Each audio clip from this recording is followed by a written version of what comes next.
نوشہرہ ورقہ خاتون سے 1.5 کلو ہیروئن برآمد، مقدمہ درج کر لیا گیا۔ بتایا گیا ہے کہ نوشہرہ ورقہ پولیس نے بڑی کارروائی کرتے ہوئے منشیات فروش خاتون کو گرفتار کرکے اس کے قبضے سے 1420 گرام ہیروئن برآمد کر لی۔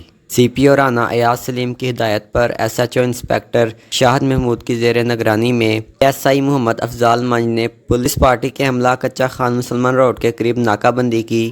اس دوران لیڈی کانسٹیبلان کو خاتون سریہ بی بی زوجہ امیر علی پر شک ہوا تو روک کر تلاشی لی، جس کے دوران اس کے قبضے سے بھاری مقدار میں ہیروئن برآمد ہوئی۔